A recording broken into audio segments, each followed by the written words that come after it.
पछिल्लो 24 घण्टामा 2111 जना डिस्चार्ज, थपिए 1343 संक्रमित, 13 जनाको मृत्यु। देशको नाम नेपाल मात्र राख्ने सरकारको निर्णयमा सर्वोच्चको कारण देखाउ आदेश। निषेध गरिएका सेवा तथा व्यवसाय अझै 15 दिन यथावत 15 दिन नखुल्ने। रोकिएको कोरिया जाने प्रक्रिया तत्काल सुरु हुँदै रोस्टरको अवधि 6 महिना थपिने। कोरोना बिमाको रकम 3 दिन भित्रै दिन सरकारको निर्देशन। नेपालमा गाँजा खेतीका लागि कानुनी बाटो खुल्यो। मङ्सिर 22 मा बिहे गर्दै नायिका श्वेता खड्का कोसँग बिहे गर्दै, सबै जानकारी। जापान निवासी सबैले कोरोनाको खोप अब निशुल्क पाउने। अब कुकुर दर्ता नगरी कारबाही हुने।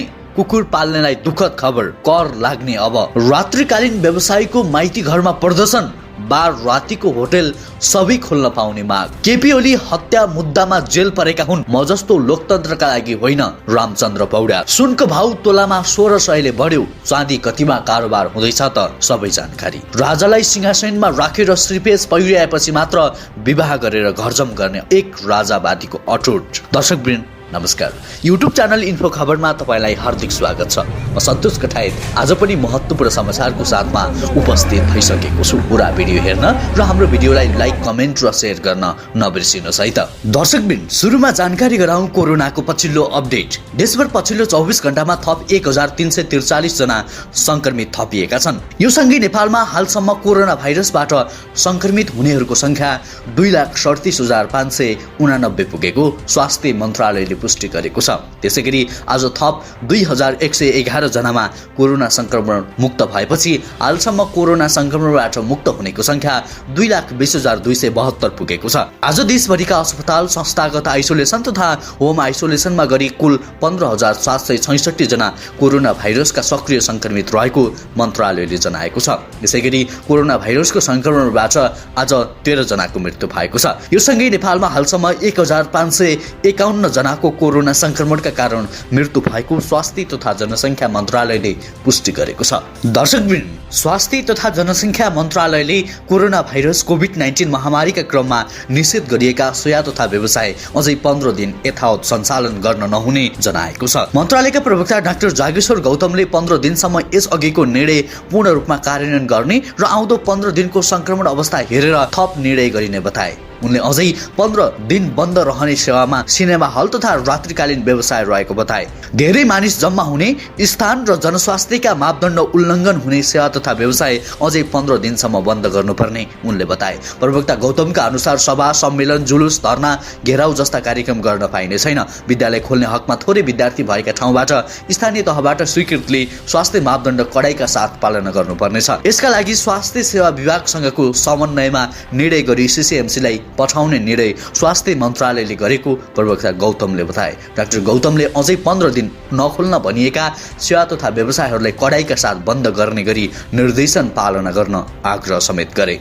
त्यसैगरी सर्वोच्च अदालतले देशको नाम संघीय लोकतान्त्रिक गणतन्त्र नेपाल हटाएर नेपाल मात्र लेख्ने सरकारको निर्णय विरुद्ध कारण देखाउ आदेश जारी गरेको छ। सरकारको निर्णयमा उप्रेषणयुक्त परमादेश माग्दै रेटमा न्यायाधीश मीरा खतिवड़ाको इजलासले बिहिबार कारण खुलाउन आदेश दिएको छ। आदेशमा 15 दिनभित्र महान्यायाधिवक्ताको कार्यालय मार्फत लिखित जवाब पेश गर्न भनिएको छ।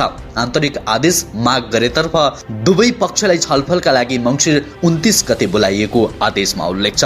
सरकारले मन्त्री परिषद मार्फत देशको नाम परिवर्तन गरी संघीय लोकतान्त्रिक गणतन्त्रबाट नेपाल मात्रै राख्ने निर्णय गरेको थियो। गत असोज 11 को उक्त निर्णय संविधानको मर्म विपरीत वर्तमान शासकीय संरचनालाई समेत निप्रवासी बनाउने तथा संविधान संशोधन मार्फत मात्रै परिवर्तन गर्न सकिने व्यवस्थाको खिलाफमा रहेको भन्दै दोलखाका अधिवक्ता सुब्बा श्रेष्ठले सर्वोच्चमा रिट निवेदन दिएका थिए। सुब्बाले बुधबार दिएको रिट निवेदनमा सर्वोच्चले प्रारम्भिक सुनवाई गर्दै सरकारले लिखित जवाब पेश गर्न यस्तो आदेश गरेको थियो। रिटमा मन्त्री परिषदको उक्त निर्णय विभिन्न कूटनीतिक नियोगबाट हुने पत्राचार र कतिपय सरकारी लिखतमा कानून मन्त्रालयको पत्र मार्फत सामान्य प्रशासन मन्त्रालयले देशभरका कार्यालयहरूमा कार्तिक 5 गते पत्राचार गरेको उल्लेख गरिएको छ। देशको नामाकरण सम्बन्धी व्यवस्था संविधानमा उल्लेख भए बमोजिम नै हुनुपर्ने, संविधान संशोधनबाट मात्र परिवर्तन गर्न सकिनेमा त्यसो नगरी मन्त्री परिषदले देशको नाम परिवर्तन गरेको रिटमा उल्लेख छ। दर्शकवृन्द, हाम्रो देश नेपालको नाम परिवर्तन के साँच्चै जरुरी छ त? नेपाल देशको नाम फेर्नु पर्छ या पर्दैन? सरकारलाई यसबारे तपाईँ के भन्न चाहनुहुन्छ? सबैले कमेन्ट गर्नुहोला। त्यसैगरी नेपालमा गाँजा खेतीका लागि कानुनी बाटो खुलेको छ। संयुक्त राष्ट्र सङ्घको कमिसन अफ नार्कोटिक ड्रगमा सचिवालय सदस्यका रूपमा नेपालले पनि गाँजा खेती खुलाउने पक्षमा मतदान गरेको हो। सत्तारूढ नेपाल कम्युनिस्ट पार्टी नेकपाका सांसद शेरबहादुर तामाङका अनुसार नेपाल सरकारको निर्णय अनुसार जेनेभामा रहेका राजदूत प्रकाश कुमार सुवेदीले गाँजा खेती खुलाउने पक्षमा मतदान गरेका हुन्। तामाङले गाँजा खेती खुलाउनका लागि संसदमा विधेयक अघि बढाउन केही वर्षदेखि पहल गर्दै आएका थिए। जेनेभामा नेपाल लगायत 27 मुलुकले लागू पदार्थ सम्बन्धी अन्तर्राष्ट्रिय सन्धिमा गाँजा प्रतिबन्धलाई खुकुलो बनाउने प्रस्तावको पक्षमा मतदान गरेका तामाङले खुलाएका छन्। उनका अनुसार single conviction of narcotic drug 1961 भनिने अन्तर्राष्ट्रिय सन्धिको 53 सदस्य रहने निर्णायक बोर्डमा नेपालले पहिलो पटक मतदान अधिकार प्रयोग गर्दै औषधि जन्य गाँजाको पक्षमा मत खसाएको हो। अब गाँजालाई वैधानिकता दिने जिम्मेवारी नेपाल सरकारको काँधमा आएको पनि उनले बताएका छन्। दर्शकवृन्द, के गाँजा खेती गर्नु हाम्रो देशको लागि उचित छ त? सबैजनाले कमेन्ट गर्नुहोला। त्यसैगरी सवारी अनुमति पत्र सम्बन्धी जानकारी। दर्शकवृन्द, त्यसैगरी सवारी चालक अनुमति पत्रका लागि 7 प्रदेशमा अनलाइन फारम खुलेको जानकारी रहेको छ। सरकारले 7 प्रदेशमा सवारी चालक अनुमति पत्रको अनलाइन आवेदन खुलाएको छ। भौतिक पूर्वाधार तथा यातायात मन्त्रालयले यातायात व्यवस्था विभागले सवारी चालक अनुमति पत्रको अनलाइन मार्फत आवेदन खुला गरेको विज्ञप्तिमा उल्लेख गरिएको छ। विभागका अनुसार चालक अनुमति पत्रको परीक्षा र अनलाइन फारम दर्ता प्रदेशको भौतिक पूर्वाधार विकास मन्त्रालय र त्यस अन्तर्गतका कार्यालयहरूको माग बमोजिम खुला गरिनेछ। यदि कोही व्यक्ति आवेदन दिन इच्छुक भएको खण्डमा उसले सम्बन्धित प्रदेश मन्त्रालय र यातायात कार्यालयहरूमा सम्पर्क गरी आवेदन दिन सक्ने जनाइएको छ। त्यसका लागि विभागले 7वटै प्रदेशका भौतिक तथा पूर्वाधार विकास मन्त्रालयका सूचना अधिकृत तथा सम्बन्धित व्यक्तिको सम्पर्क नम्बर समेत उपलब्ध गराएको छ। अनुमति पत्र लिन खोज्नेलाई यो महत्त्वपूर्ण जानकारी राम्रो लाग्यो भने एक लाइक गर्न नछुटाउनुहोला। दर्शकवृन्द, के तपाईले कोरियन भाषा पास गर्नु भएको छ? यदि गर्नु भएको छ भने तपाईको लागि विशेष खुसीको खबर रहेको छ। कोरोना महामारीका कारण कोरिया जानेको रोकिएको काम पुनः सञ्चालनमा ल्याई कोरिया लाने प्रक्रिया छिट्टै नै सुरु हुने भएको छ। त्यस्तै कोरियाली भाषा पास गरेर कोरिया जाने पर्खाइमा बस्नेको 2 वर्षे रोस्टरको समयावधि सकिन लागेका बेला पुनः 6 महिना थप्ने निर्णय पनि भएको छ। कोभिड-19 का कारण प्रवासीलाई कोरिया प्रवेशमा कडाई र नेपालको लकडाउनसँगै रोजगार अनुमति पत्र EPS माध्यमबाट कोरिया आउनेको सम्पूर्ण प्रक्रिया समेत स्थगन भएको थियो। बुधबार प्रवासी श्रमिक युनियन र KCTU-ले कोरियाको रोजगार तथा श्रम मन्त्रालय प्रवासी श्रमिक विभागका निर्देशक लगायत कोरियामा EPS अन्तर्गत प्रवासी श्रमिकका बारेमा छलफल तथा रोकिएका सम्पूर्ण प्रक्रिया सञ्चालन गरी कोरोना महामारीको कारणले प्रवेशमा रोक लगाएको श्रमिकको प्रवेश गराउने बारेमा छलफल भएको थियो। अब छिट्टै नेपाल लगायत अन्य देशबाट पनि ल्याउने व्यवस्था मिलाइने र अवधि सकिन लागेको श्रमिकको 6 महिना समयावधि पुनः थप गरिने कुरा बताए। सन् 2020 को 56,000 कोटा मध्ये 33,100 अनुमति पत्र जारी गरिएको थियो भने अक्टोबरसम्ममा 6,074 जना मात्र नयाँ प्रवासी मजदुर कोरिया प्रवेश गरेका छन्। कोरिया जानेलाई यो खुसीको खबर हुन सक्छ, त्यसैले यो समाचार शेयर गरेर साथ दिनुहोला। त्यसैगरी नेपाल भारतको खुला सीमाको फाइदा उठाउँदै भारतीय बजारबाट ल्याइएका बासी माछाले अहिले बजार ओगटेका छन्। भारतबाट भित्राइने माछाहरू नेपाली जिउँदो माछाको तुलनामा कम मूल्यमा पाइने भएपछि होटेल तथा रेस्टुरेन्टमा भारतीय माछा नै पुग्ने गर्छन्। मत्स्य व्यवसायी सङ्घका अनुसार भुसाल 10-12 दिन लगाएर गाडीमा लोड गरी ल्याएका माछा अस्वास्थ्यकर हुने भएपछि होटल व्यवसायी तथा उपभोक्ता समेत सस्तोकै पछि लाग्ने गरेको बताउँदछन्।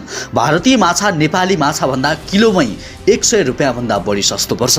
भारतीय माछा प्रति किलो 180 देखि 220 रुपियाँसम्ममा पाइँदा नेपाली जिउँदो माछा प्रति किलो 250 देखि 450 सम्म पर्ने गर्दछ। सस्तो पाइने भएपछि उपभोक्ताले गुणस्तर नहेरी सस्तो माछा खरिद गर्दछन्। कृषि विज्ञका अनुसार धेरै दिनसम्म बरफ र फर्मालिनमा राखिएका माछा स्वास्थ्यको लागि लाभदायक मानिँदैनन्। कत्ला ननिस्किएको, आँखा मिलेको र गिल्स रातो छ भने मात्रै माछा खानको लागि उपयुक्त हुन्छ। तर 1.5-2 हप्ता पहिले मारेर बरफ र फर्मालिन प्रयोग गरी भारतबाट ल्याइएका माछामा भने कत्ला निस्किएको र आँखा गडेका हुन्छन्। सु क्वारेन्टाइन चेक पोस्टका प्राविधिकले पनि हेरेर मात्रै भारतबाट आयातित माछा छाडिदिँदा विषादी भएको माछा समेत सहजै नेपाली बजारमा आइपुग्ने गरेको छ। बजारमा माछा खरिद गर्दा उपभोक्ता जबसम्म सचेत हुँदैनन् तबसम्म भारतीय माछा बिक्रीलाई नियन्त्रण गर्न कठिन हुनेछ। दर्शकवृन्द, तपाईलाई हाम्रो तर्फबाट अनुरोध छ, कोरोना महामारीको यो बेलामा तपाईँ पनि भारतीय माछा नखानुहोला। त्यसैगरी काठमाडौँ महानगरपालिकाका कुकुर पाल्न सोखिङ कुकुर धनीले अब आफ्नो कुकुर ओडा कार्यालयमा अनिवार्य दर्ता गराउनु पर्नेछ। घरपालुवा कुकुरको उचित संरक्षण नगरिएको, बटुवा वा छरछिमेकमा हैरान गराएको र सार्वजनिक स्थलमा मूलमूत्र त्याग गराएर फोहोर गरेपछि दर्ता अभियान सुरु गर्न लागेको हो। महानगरले सचेतना अभियान चलाउँदा पनि नभएपछि अब दोस्रो चरणमा कुकुर धनीलाई कारबाही समेत गर्ने भएको छ। कुकुर धनीमाथि निगरानी गरिने भएको छ। काठमाडौँ महानगरपालिकाले घरपालुवा कुकुरलाई सार्वजनिक स्थलमा शौच गराउने कुकुर धनी उप निगरानी बढाएको छ। ओमल बहाल, मैजु बहाल, जय बागेश्वरी, सिफल, कालोपुल लगायत क्षेत्रमा बाटोमा कुकुरलाई शौच गराइरहेका कुकुर धनीलाई नियन्त्रणमा लिएर यसो नगरिदिन अनुरोध गर्दै आएको छ। महानगरपालिकाका नगर प्रहरी प्रमुख धनपति सापकोटाका अनुसार नगरपालिकाले पहिलो चरणमा सचेतना कार्यक्रम तीव्र बनाएको छ। सचेतनासँगै काठमाडौँ महानगरमा छाडा कुकुरको घाँटीको हरियो रङ पेटी बाँध्न थालिएको आजको गोरखापत्रमा छापिएको छ। त्यसैगरी रात्रिकालीन व्यवसाय गर्दै आएका व्यवसायीहरूले व्यवसाय सुचारू गर्न पाउनुपर्ने माग गर्दै विरोध प्रदर्शन गरेका छन्। कोभिड संक्रमणको जोखिममा 8 महिना अघिदेखि व्यवसाय बन्द हुँदा आर्थिक रूपमा समस्या परेको भन्दै व्यवसाय सञ्चालन गर्न दिनुपर्ने मागसहित उनीहरूले बिहिबार माइती घरमा प्रदर्शन गरेका हुन्। यसअघि बुधबार उनीहरूले ठमेलमा पनि प्रदर्शन गरेका थिए। दर्शकवृन्द, त्यसैगरी धादिङ घर भएका सन्तोष एक अविवाहित युवा राजनीतिकर्मी हुन् र उनले राजालाई सिंहासनमा राखेर श्रीपेज पहिराएपछि मात्र बिहे गरेर घरजम गरी बस्ने अठोट गरेको बताइन्छ। सन्तोष कुनै पनि दलमा आबद्ध छैनन् र अहिलेसम्म राजासँग समेत कुनै सम्पर्क सम्बन्ध नरहेको बुझिएको छ। आयोजित कार्यक्रमहरूमा हुने गरेको उत्साहजनक सहभागितालाई निरन्तरता दिन मङ्सिर 18 गते दाङ र सुर्खेत, 22 गते बारा, 26 गते तनहुँ, 23 गते गौर तथा 20 गते झापा र चितवनमा बृहत र्याली गरिने भएको छ। त्यसैगरी अब सुन सम्बन्धी जानकारी। आज बिहिबार सुन चाँदीको भाव बढेको छ। बुधबार तोलाको 91,000 रुपियाँमा कारोबार भएको छापावाला सुनको भाव आज तोलामा 1,600 रुपियाँले बढेर 92,600 रुपियाँ पुगेको हो। तेजाबी सुन पनि आज तोलामा 1,600 रुपियाँले नै बढेर 92,100 रुपियाँ पुगेको हो। चाँदीको भाव पनि 20 रुपियाँले बढेको छ। चाँदी आज तोलामा 1,205 रुपियाँमा कारोबार भइरहेको छ। नेपाल सुन चाँदी व्यवसायी महासंघले आज प्रति 10 ग्राम छापावाला सुनको भाव 79,390 रुपियाँ, प्रति 10 ग्राम तेजाबी सुनको मूल्य 79,500 रुपियाँ र प्रति 10 ग्राम चाँदीको मूल्य 10,033 रुपियाँ कायम गरेको छ। त्यसैगरी प्रमुख प्रतिपक्षी दल नेपाली कांग्रेसका वरिष्ठ नेता रामचन्द्र पौडेलले प्रधानमन्त्री केपी शर्मा ओली लोकतन्त्रका लागि नभई व्यक्ति हत्या मुद्दामा 14 वर्ष जेल बसेको बताएका छन्। कम्युनिस्टहरू लोकतन्त्रवादी नहुने भन्दै पौडेलले झापा काण्डमा व्यक्ति हत्या मुद्दामा ओली 14 वर्ष जेल बसेको बताए। बिहिबार तनहुँमा एउटा पुल उद्घाटन गर्दै पौडेलले ओली अझै नसुध्रेको बताएका हुन्। कसले भन्यो ओली लोकतन्त्रको नाममा 14 वर्ष जेल बसे भनेर? ज्यान मुद्दामा बसेको हो उनले भने। कहाँबाट लोकतन्त्रका लागि बस्ने? रामचन्द्र पौडेल जस्तो आस्थाका लागि बसेको होइन, ओली लोकतन्त्रका लागि जेल नबसेको पौडेलको भनाइ छ। एउटा मुद्दामा झ्याप्प परिहाल्यो, जोसमा आएर झापा काण्ड घटिहाल्यो, यो लोकतन्त्रका लागि हो? म मान्दिन। केपी ओली मेरा अगाडि कुरा गरून्, उनले भने। राष्ट्रवादको कुरा गर्ने ओलीले हालै 3 घण्टासम्म बालुवाटारमा भारतीय गुप्तचर संस्था रअसँग कुराकानी गरेको उनको भनाइ छ। मलाई लागेको थियो केपी ओली सुध्रे होलान् भनेर, तर सुध्रने कुनै छाँटकाट नै छैन। कम्युनिस्ट कहिले लोकतन्त्रवादी हुँदैनन्, उनले भने। त्यसैगरी सरकारले प्रक्रिया पूरा गरेका कोरोनाका बिमितलाई बिमा रकम 3 दिनभित्रै भुक्तानी गर्न निर्देशन दिएको छ। निवेदन दिएको लामो समयसम्म पनि कोरोना बिमाको रकम प्राप्त नभएको गुनासो बढेपछि अर्थ मन्त्रालयले बिमा समितिलाई यस्तो निर्देशन दिएको हो। अर्थमन्त्री विष्णु पौडेलको उपस्थितिमा आज बसेको बैठकले कोरोना बिमाको भुक्तानी व्यवस्था कार्यान्वयन गर्न निर्देशन दिएको हो। बैठकहरूले दाबीहरूको भुक्तानी गरी दैनिक रूपमा मन्त्रालयमा विवरण पठाउन पनि निर्देशन दिएको छ। कागजात छुट्याएर प्रक्रिया पूरा भएको 7 दिनभित्रै दाबी भुक्तानी दिनुपर्ने व्यवस्था छ। त्यस्तै भेरिफिकेसन गर्न बाँकी दाबीको यथाशीघ्र भेरिफिकेसन सम्पन्न गरी भुक्तानी दिने व्यवस्था मिलाउन पनि सरकारले भनेको छ। कोरोना दाबी भुक्तानीका सम्बन्धमा देखिएका समस्याहरू पनि जानकारी गराउन भनिएको हो। कुन कुन विषयमा कुन कुन बिमा कम्पनीमा कति संख्यामा दाबी परेको विवरण पेन्डिङ रहेको छ, सोको विवरण र समस्या समाधानका लागि त्यस समितिबाट के प्रयास भइरहेको छ, यस मन्त्रालयबाट सहजीकरणका लागि पहल गर्नुपर्ने विषयहरू के हुन्, यसको विस्तृत विवरण मन्त्रालयमा पठाउनु हुन निर्देशन गरिन्छ, अर्थले समितिलाई भनेको छ। विभिन्न निर्जीवन बिमा कम्पनी 30,000 भन्दा बढीले बिमा दाबी गर्दै निवेदन दिएका छन्। तीमध्ये 10,000ले मात्रै प्रक्रिया पूरा गरेको विमक सङ्घले जनाएको छ। दर्शकवृन्द, आजको लागि महत्त्वपूर्ण समाचार तथा जानकारीहरू यति नै। हाम्रो भिडियोलाई लाइक गर्नुभयो त? र आजको यो समाचार समग्रमा तपाईँलाई कस्तो लाग्यो कमेन्ट्स गर्नुभयो त? र सँगै हाम्रो च्यानलमा नयाँ हुनुहुन्छ, यदि नयाँ हुनुहुन्छ भने सब्स्क्राइब गरेर जोडिनु होला भन्दै म ओझेलिन्छु। नमस्कार।